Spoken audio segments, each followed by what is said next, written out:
Are you satisfied with your life and your love right now? Are you in the middle of a tempest? Or has your boat simply drifted a bit off course? If you're not making progress, you've probably chosen one of two navigation patterns. Which one you choose depends on your personality and how you interpret the challenges before you. Hello, I'm Dr. Debi. I know what it's like to drift off course in life, as well as what it's like to feel disconnected from your mate.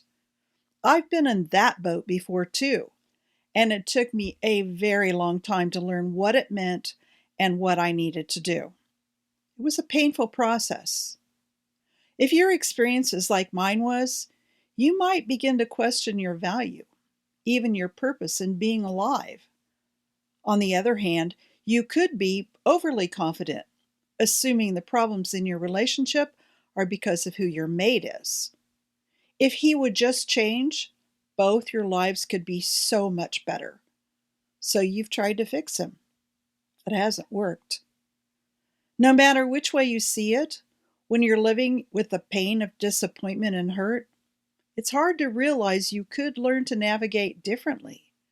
You just don't see any other option at this point. Your distress keeps you locked in survival mode. Everything you do has the goal of self-protection. You're anxious and frustrated. No one has told you there is a better map, much less taught you how to steer your boat out of self-protection mode into progress mode. What do I mean? Well, we're all out to sea at some point in life.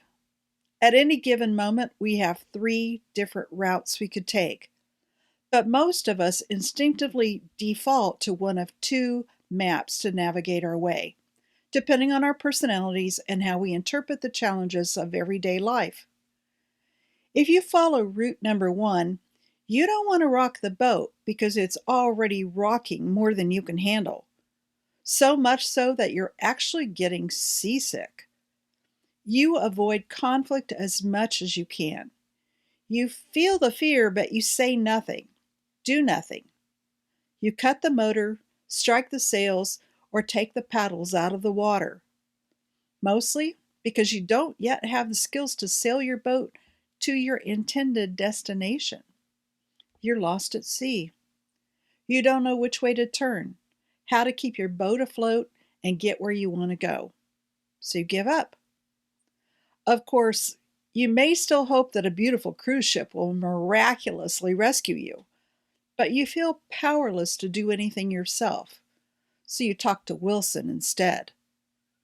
If you choose navigation pattern number two, you believe the boat needs rocking. You're looking for more wind and a stronger current.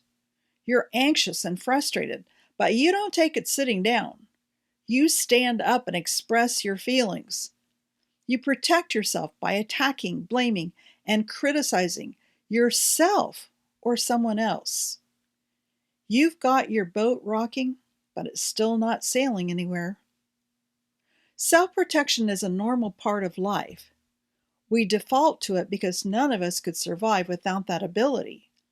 But you can't sail anywhere on the self-protection route. But you are different. You want God's best for yourself and for your family. You don't want to live defensively, allowing anxiety and frustration to sink your boat in the middle of the sea. You know there has to be a better way, and you're willing to do whatever it takes to find that route. The good news is you're on that path right now. You're ready to adopt a different mindset, a new way to respond to the challenges of married life. You're ready to be intentional, and I'm here to help you do that. Because if it was obvious, you'd already know what to do. If it was easy, you would have already done it. But I promise it will be simple. First of all, be intentional. You intentionally watched this entire video. Keep it up. Then be intentional about your own growth. Learn about yourself, learn about your mate. Both of those things require ongoing intentional effort. Instead of rocking the boat or spending all your energy to keep the boat from rocking, you can learn how to be a better sailor. And that means you intentionally choose a better map for getting where you want to be. Not sure where to begin? Click the link in the description below. And remember, I'm here to help.